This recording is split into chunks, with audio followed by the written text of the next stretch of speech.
Governor Cuomo, John Avalon, thank you very much for making the time, sir. How are you doing, Mr. Avalon? Good to see you. I'm doing fine. Good to see you. Good to see you. On this call, we've got members of our board and local candidates committee, many of whom have served in city government before. And as you know, Citizens Union's been fighting for reform for over 100 years in the city and state. Our focus is our honest and accountable government, fair and open elections, and a civically engaged citizenry. We read your questionnaire. Thank you very much. It was very thorough and detailed. I will kick things off. We're dealing with a crisis of confidence, a lot of corruption in government.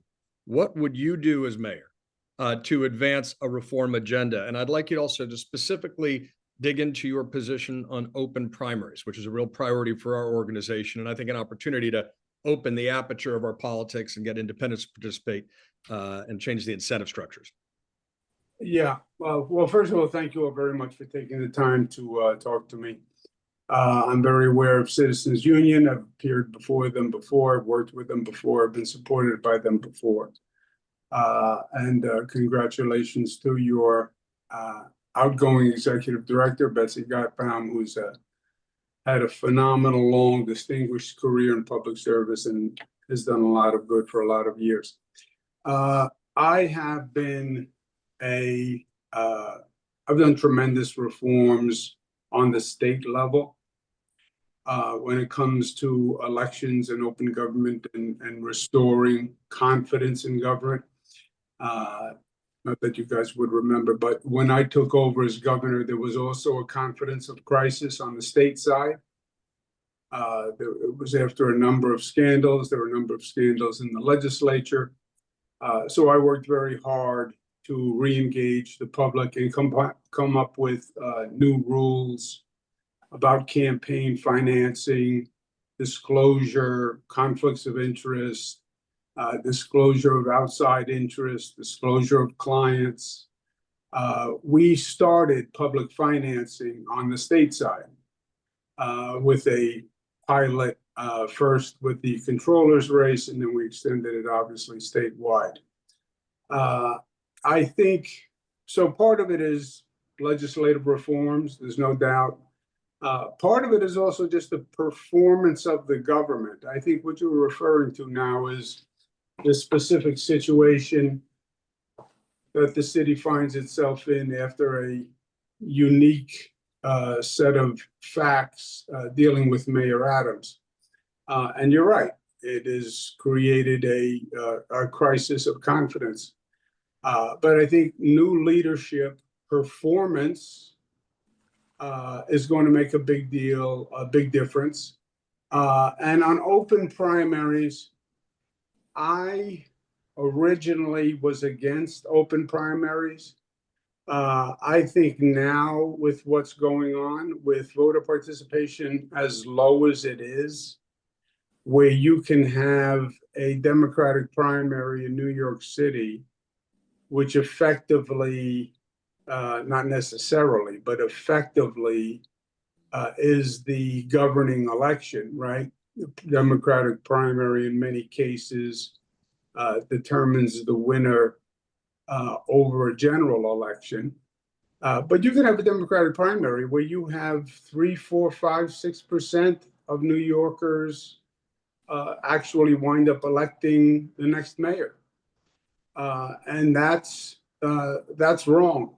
So open primaries, I think, at this point would increase the number of voters who are coming into the primary process. And I think that would be a good thing. You know, you have to watch, there are a couple of caution flags. You have situations upstate where, you know, every good intention can be circumvented. And you have some situations upstate where there's what they call party raiding, where a party takes over, in essence, a smaller party, just to defeat its impact. But on balance, I think at this point in New York City, specifically, it would bring more people in, and that would be a better process. Thank you very much, Governor Cuomo. And I do, we've got a bunch of questions we want to get through. So We'll kick things off. We're trying to get everything to around 2-3 minutes, but that was excellent. We appreciate it. David Wang, this is the director of our local candidates committee. David. Good morning, Governor. You've mentioned a crisis of confidence in City Hall. As you know, there has been a series of investigations, indictments, resignations, all related to ethical misconduct. You mentioned the unique set of facts about Mayor Adams. But what is the biggest weakness in city government that has allowed all this to happen? And what specific city policies would you implement to combat corruption, ensure that your administration remains ethical and transparent? Thank you. I don't think there is a single factor that you can point to beyond the people you are electing, right? Mm-hmm. You can come up with all sorts of safeguards, and we did on the state level unprecedented disclosure, unprecedented conflicts of interest rules, unprecedented rules governing outside law practices, governing consulting practices, public financing. But it still comes down to the people you elect and the people that they appoint, right? You're not going to come up with a perfect system that circumvents a person's intent to deceive. There's an old expression, locks keep honest people honest. So you want to have safeguards in place. But if you have a person who is intentionally trying to circumvent the law one way or another, that is always going to be a problem. So I don't know that you can design the perfect system to stop unethical or illegal activity. You do the best you can, and you come up with as many reforms as you can. But if you're asking me, is there something we can do to stop all unethical or illegal acts beyond the individuals we're electing or appointing?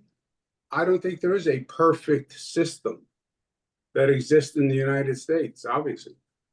Well, tone comes from the top, and as you point out, personnel is often policy. Ken Seplow is going to ask you about council-mayor relations and checks and balances. Ken. Good morning, Governor. Much of the recent conflict between the mayor and the city council is centered on questions of authority in relation to budget allocation, implementing laws, approving appointments, contacting commissioners, and the referenda process.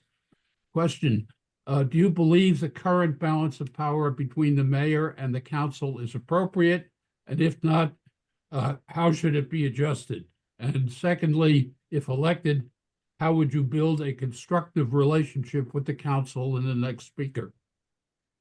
Well, the executive legislative is always a balance, right? I was in Washington for 8 years in the Clinton administration. And that was one example of executive legislative interaction and balance. Sometimes it worked, sometimes it was very uneasy. Bloomberg administration, you had an executive legislative balance that I think worked effectively. Dinkins administration, I think you had a balance of power that worked effectively. This balance of power between this relationship between the mayor and the council is not productive. There's no doubt about that. Who's to blame? You'll get, I'm sure, a number of answers on that. My experience has been, yes, there is a separate branches of government. Yes, there is a balance. Yes, there is a tension in that balance. But the Constitution or the Charter design that tension, right, among the branches. the question is to keep that, or the challenge is to keep that tension productive. So my experience, I did 11 state budgets with the state legislature. Every one of them on time. April 1 is the constitutional deadline for the state to have a budget done. It hadn't been reached in years. We got 11 done on time, set a record in modern political history. So it functioned. Was there tension in doing a balance and doing a budget? Oh, yes. But did we get it done? Yes. So was the tension ultimately productive and led to a timely result? Yes. So I think it's a responsibility of on both sides of the equation. The council has a role to play. The mayor has a role to play. Yes, there's a tension. There's a dynamic tension, but keep it productive. And that's a responsibility of both sides. Governor, next question is from Bob Holman, and it's a topic you have unique insight into historically and practically, which is the mayor-governor relationship. Bob.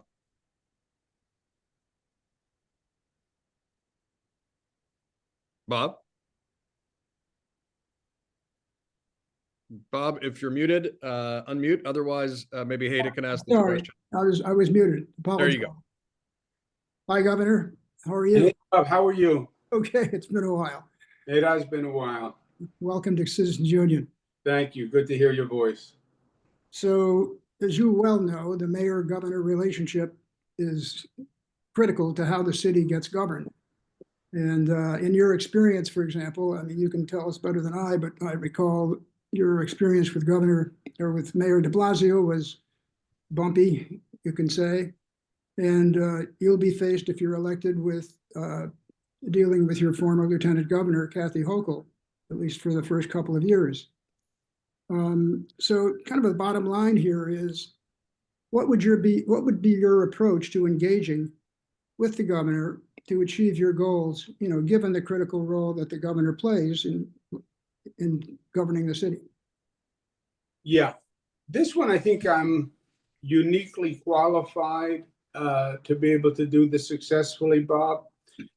First, as you point out, talk about tensions, institutional tensions and relationships. You have to remember, I go back to my father and Ed Koch. That was an interesting relationship, right? Yeah. My father, David Dinkins, George Pataki, Rudy Giuliani, I watched. I had Mayor Bloomberg, and that was a productive relationship. I worked with Mayor de Blasio. That was a more tense relationship, as you point out. Kathy Hochul, I know personally, obviously. I selected her as a lieutenant governor. We had a good working relationship. I know the state side very well. I know the state's powers. I know what the state can do in the budget.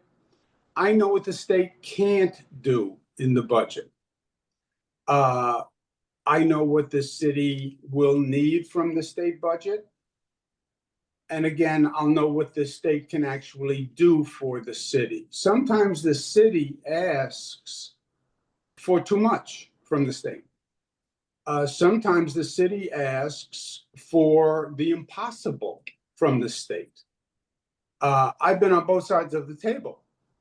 Well, the governor doesn't want to do this for the city. The governor has Buffalo, Rochester, Syracuse, Albany, Mid-Hudson Valley, Long Island, Nassau, Suffolk. There are limits to what the governor can do reasonably. I understand that. I understand the limits. The state doesn't have an endless pocket, right? And the state has other needs. I understand that. So I understand the position that the governor is in. I understand the position that the state legislature is in. I'll advocate for the city, but again, when you're on both, have been on both sides of the table, you know what is reasonable and what is fair. Also, the governor's agenda will be the mayor's agenda. New York City is in trouble. And that's a problem for the state as well as the city.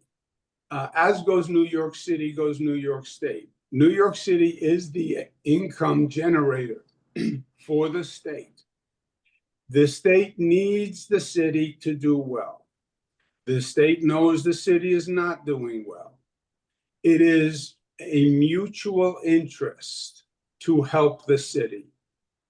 And as mayor, do you advocate? Yes. But again, you do it within parameters that are reasonable. And I know the reasonable parameters. I also know the interaction between city government and state agencies like no other person will have known. I don't believe there was ever a governor who became mayor of the city of New York. And I think that brings distinct advantages. I know what the Port Authority does. I know what the MTA does. I know what they can do. I know how to make it work well. I know what the state can do in the budget. And I think that's a tremendous asset going into the position. Thank you, Governor. All right, Nick Stabile. Hello, Governor. We talked earlier about the importance of the individuals we're appointing. And I think some of the crisis of confidence in the current administration stems because the current mayor chose to surround himself with certain individuals. 3 questions about the people who you appoint. 1, what specific criteria would you use in selecting deputy mayors and other advisors to both ensure independent advice and competent management, but also avoid conflicts of interest?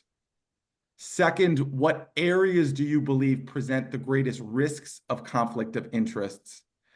And finally, are there any specific individuals from the Adams, de Blasio, or Bloomberg administrations who you'd seek to join your administration?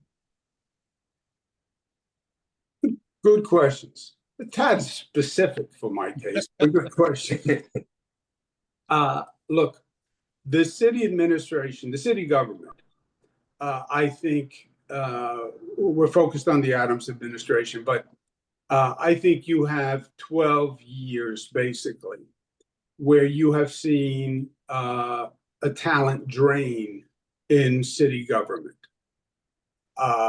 And I think the number 1 goal is going to be not just a reinvention of city government, because from time to time you want to reinvent the organization anyway, technology changes, etc. It's a periodic review that should be done. When Clinton Gore came into office, they went through a very elaborate reinvention process. At that time, it was with Ted Gabler, etc. Every agency went through a top to bottom review. I was HUD secretary. It was tedious, it was time consuming, but it was very productive. I think we have to do that in city government now, especially in light of the new realities and the new opportunities. What does AI mean to city government, right? Number 2, it's about the people. It's about the talent. And I think you have a whole new generation of people who want to come into city government. They know the city's in trouble. They want to do something about it. And I think we can bring in the quote unquote best and brightest. But I think you're going to have an ability to recruit that you haven't had in years. And I am a student of government and student of the practice of government. And there is a technical aspect to it. There's an expertise to it. There's a difference between politics and government. and having the governmental expertise is very important. And I would look to recruit that expertise and bring it in. Conflicts of interest are in every position. And on the state side, we were adamant and had very aggressive rules about conflicts of interest. So it didn't even leave a lot to your imagination, because sometimes people can think, well, I didn't consider that a conflict of interest. But relations with past employers, relations with past clients, anyone who you had a financial interaction with, those rules have to be bulletproof. People have to be trained on the conflicts, as to what the conflicts of interest might be, because they may have good intent, but not even appreciate that something might appear to be a conflict. And an appearance of a conflict of interest can be just as bad as an actual conflict of interest. On the specific talent, there are people who I've been talking to from the Bloomberg administration, as well as others, who I think were talented people. I haven't gotten to a specific conversation where I asked people if they have the appetite to come into government again. But this town does have some of the best government minds that I think you can find anywhere in the country. So there's no doubt that there's a wealth of talent here. And I have been talking to people, but I wouldn't want to get into this point, the who's, because I haven't even had conversations with people that would give me license to do that. Absolutely. All right, we've got 2 questions left. Sandy, would you like to ask about the Trump administration? Okay. Good morning, Governor Cuomo. What will be your approach to engaging with the Trump administration and President Trump, especially in areas where the federal government may try to pressure New York City, such as immigration, law enforcement, and Medicaid? Yeah. On defense or on offense, Sandy? Both. Sword and shield. Because it is going to be both. Look, I know everyone says I'm going to stand up to him and he's a bully and I'm going to stand up to him. I'm the only one who's actually dealt with President Trump in a very intense and difficult period during COVID. He was the president, I was the governor. I dealt with him on almost a daily basis on life and death matters in a highly intense political environment. COVID was during the presidential election, don't forget. So he's running for president. You're in the middle of COVID. So the politics, the stakes were very high. New York had the highest infection rate on the globe. We were the first place in the country to have COVID. So we were working everything out for the first time. What was the federal responsibility? What was the state responsibility? And it was all public. I was doing public briefings. He was doing public briefings. So you couldn't have had a more intense experience in dealing with the president. And there were very difficult conversations. At the same time, there were difficult situations that we worked out. We also had difficult situations about ICE. This is not a new situation with ICE. We had significant difficulties with ICE, where we had situations in upstate New York where they came in unannounced. The state police didn't know they were there. There were altercations where people could have actually gotten hurt. They asked data from the state. They wanted our list of driver's licenses so they could identify undocumented drivers. Undocumented drivers. We wouldn't give it to them. I went to the White House. We had a fight. They stopped funding to the state of New York. So we've gone several rounds together. And I have no problem confronting the president, and I think I was effective in dealing with him both interpersonally and publicly.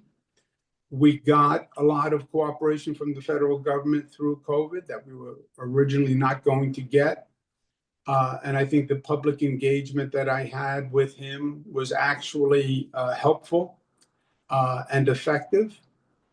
But going forward, our first problem is going to be a budget crisis, because the president's going to want to do a tax cut. He has to refund, he has to pay for the 2017 tax cut that he wants to redo. He wants to do an additional tax cut.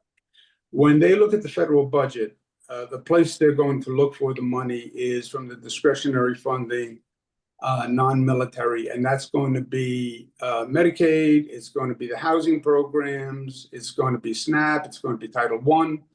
That will be disproportionately impactful on blue cities and blue states. The SALT tax is up. The president said that he was going to repeal that. That was his first assault, pardon the pun, on New York when he ended the deductibility of state and local. That's on the table.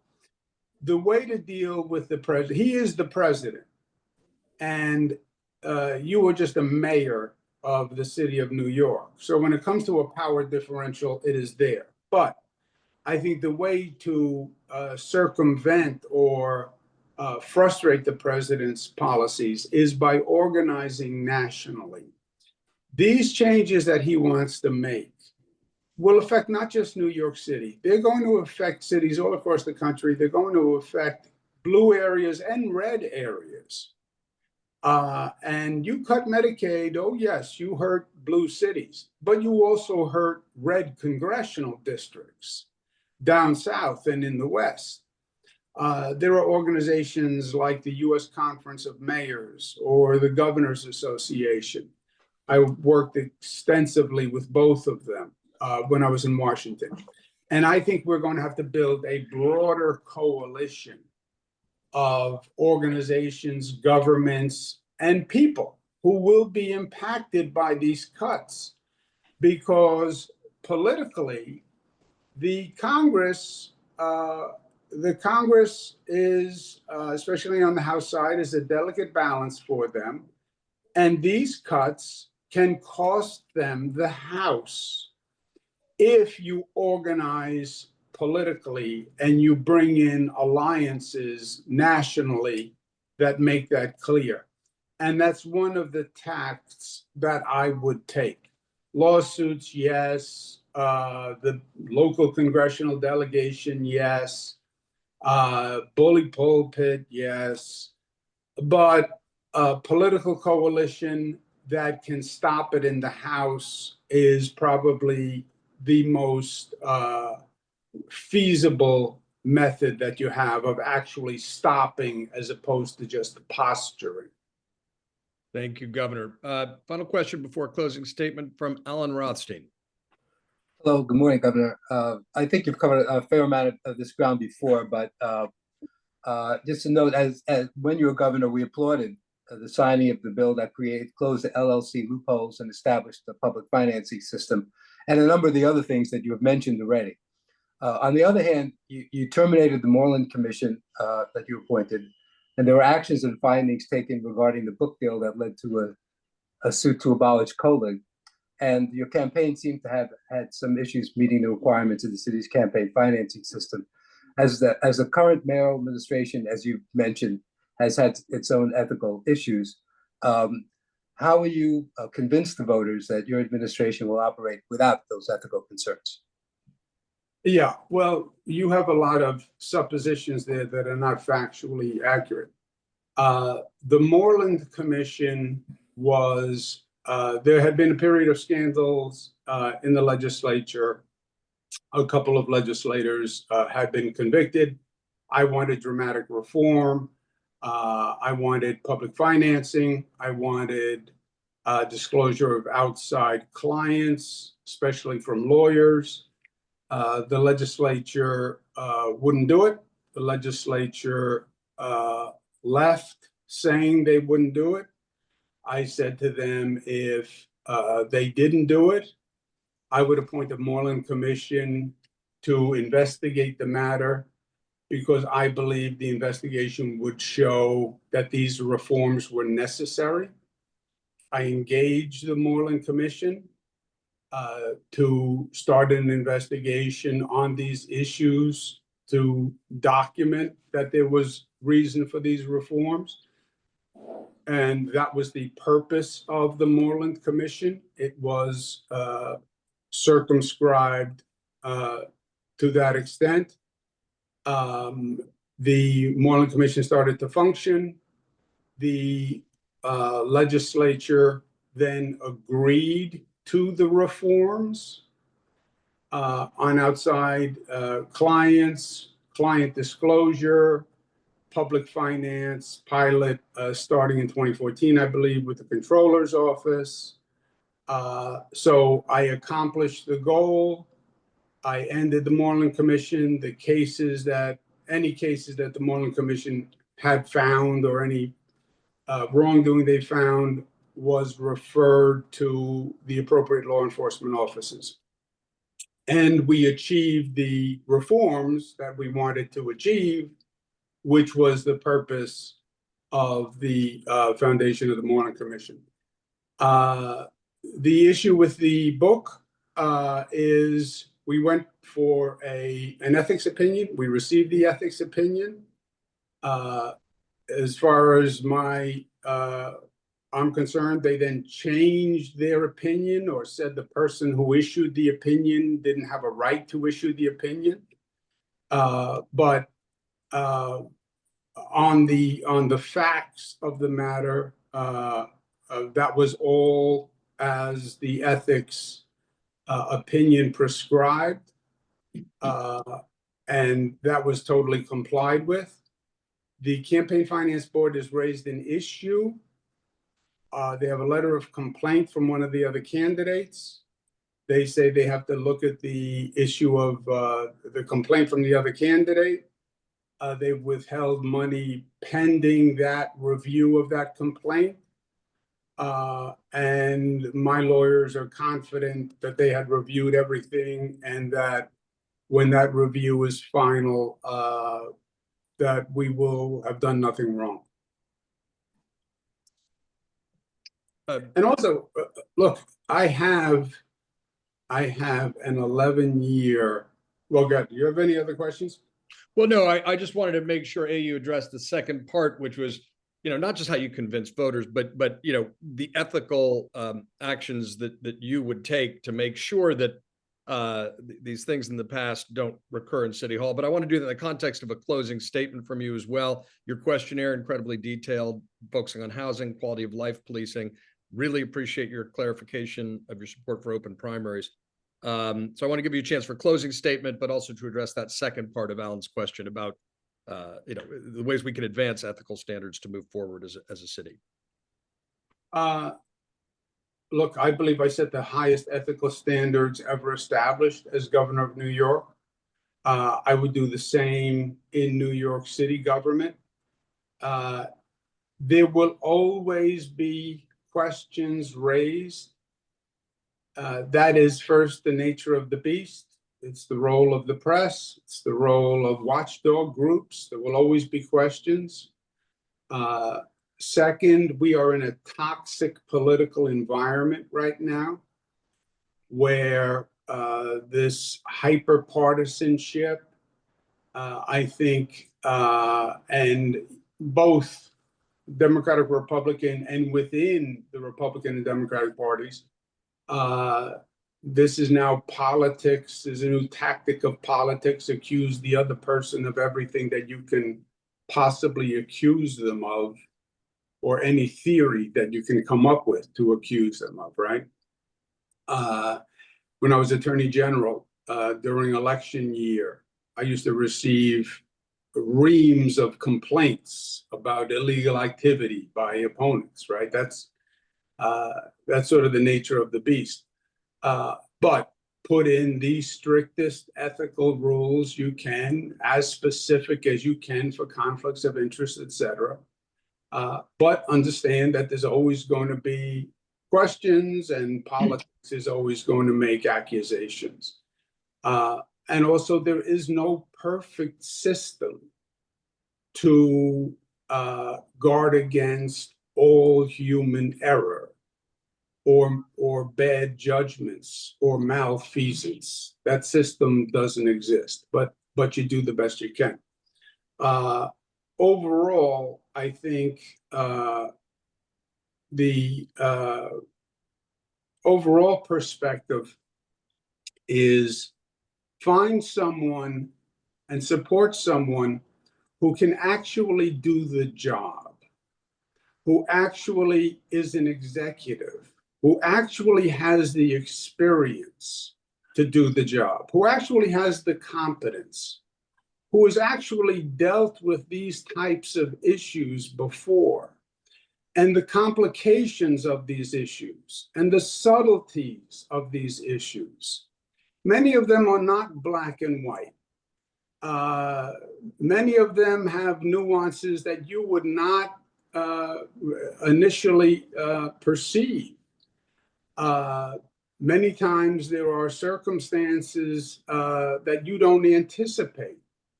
And I think if you look at New York City, one of the things voters have done is they've elected people who don't have the requisite experience to do the job. You're electing an executive, not a legislator, and they are different skill sets. I am trained as an executive.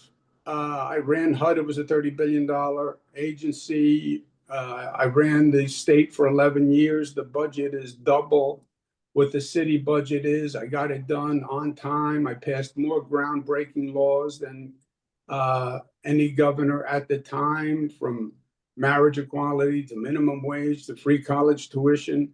I built more things than any governor in modern political history, all complicated projects from LaGuardia to JFK to the Second Avenue subway.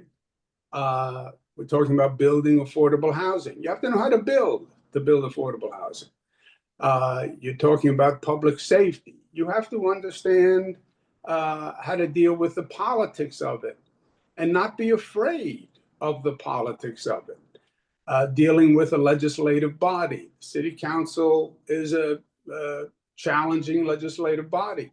The state legislature was an incredibly challenging legislative body, right? First, you have two parties, and then you have a multiple number of members from the city council. So I think the experience to do the job, the competence to do the job, and that matters. I am an executive. It is a big step for a person with no management experience to step into the mayor's job. I think voters have not taken that into consideration in the past. A legislator is one experience, an executive is another.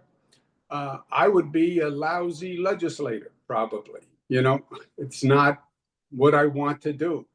It's not what I've done. It's a different skill set. Being an executive, 300,000 employees, $115 billion budget, or wherever they wind up, there's no time for on-the-job training here. And I think when you look at why people get into trouble in these positions, it's because we elect people who don't have the experience and the knowledge to do the job in the first place. And if you look at the successful mayors, I think you'll see these are people who had experience managing, dealing with complex organizations, and that matters. But this is a precarious time for New York City. I think it can go one way or the other. You can't have another 4 years like the past 4 years.